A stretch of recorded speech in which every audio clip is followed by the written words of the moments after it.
YouTube? It's your boy, man, YT Scotty to go. Make sure y'all like, comment, subscribe, and share, man. And post notifications, man. Turn that bell on. We coming with these bangers.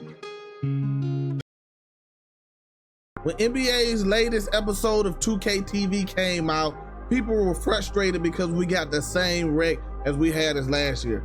But what if I told you there's information out there letting you know that wreck will be the funnest game mode in NBA 2K24? Well, I'm about to show y'all right now. And we're gonna start with the first and most important thing, which is saving you VC. Now, when you play and win a My Career game, you usually get around 300 to 400 VC per game. Now, if you're trying to buy boosts to make your player to its most elite level, one single boost is worth 200 VC.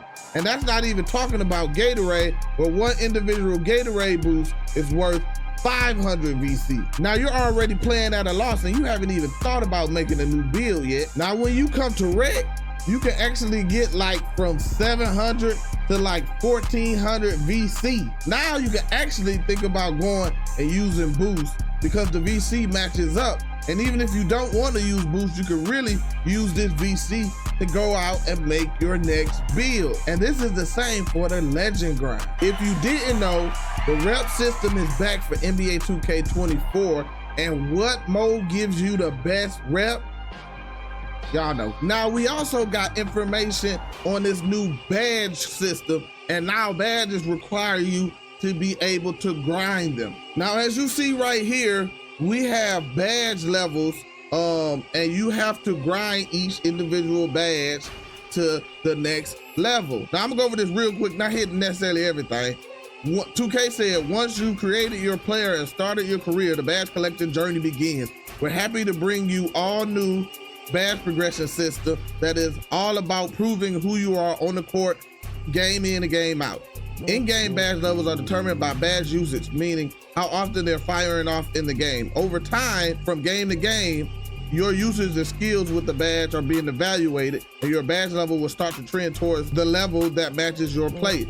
Badges with high usage and success will trend towards the higher levels within your potential, while badges with lower usage and success will trend towards the lower level. Now, there are actual ways to do this without actually playing rec.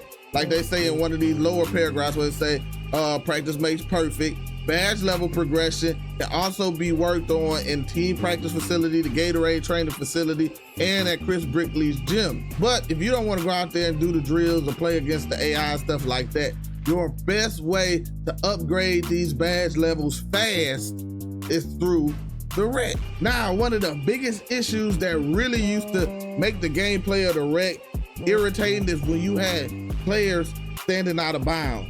Now, Mike Wang tweeted about this and he said, yes, off player out of bounds has been added to the grieving rules. Players who do it will grade out. And then Wolf, who actually is a 2K dev, he retweeted, huge quality of life change for all my rec players out there. Grieving ruins the gameplay experience for everyone. Now we know that when somebody comes out there and gets mad because maybe they didn't get the ball on the first possession or the second possession, and now they want to just be stupid, the game is gonna get them up out of there because they over there acting stupid. So it's gonna make the game more fun for everybody else. But once they're out of there, now we're stuck with an AI, and everybody knows the NBA 2K23 AIs were worthless. They helped for no reason. They couldn't shoot. They were just pointless. You were almost automatically losing the game once you got an AI. Now, Mike Wang, the head of the gameplay developers, said rec bots will be noticeably better timing their shots, but it's tough to balance. We want them to be competent, but not OP. We will be looking out for your guys' feedback on that next month. And then Wolf, again, one of the devs, he said, try not to call for the ball so quickly.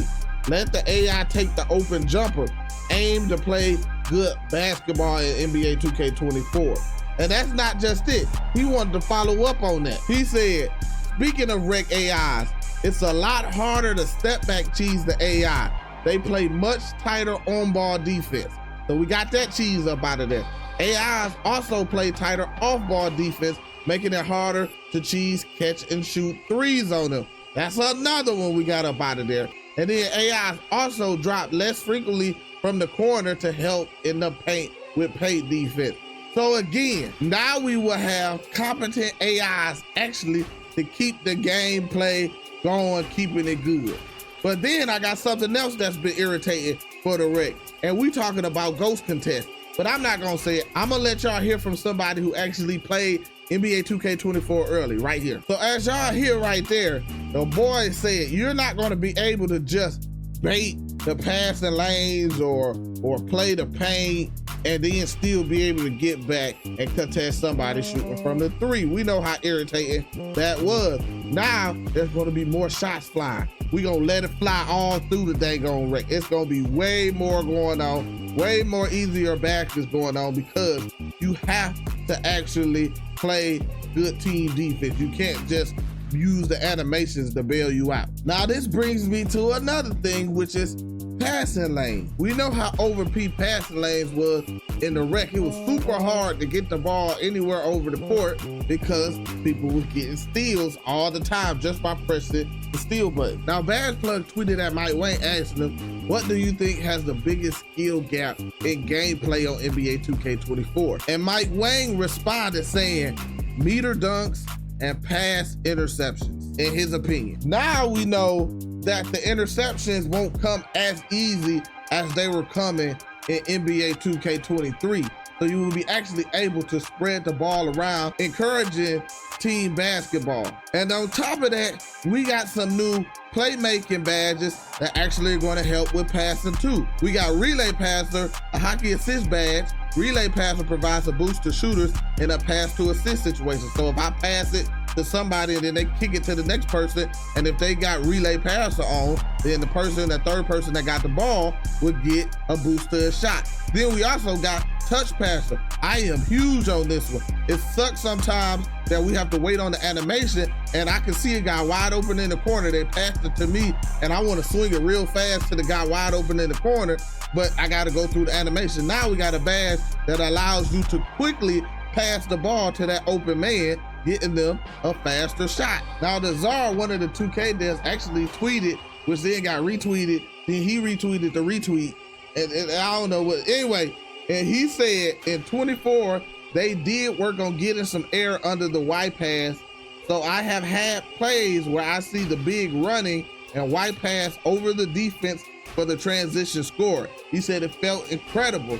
And then again, he got retweeted by Wolf, another fellow dev, saying, for all my playmakers, try not to default to A/X passes all the time. Utilize the Y/triangle live pass and the B/circle bounce pass in suitable situations for 2K24. So now we got actually more skill, more better animations.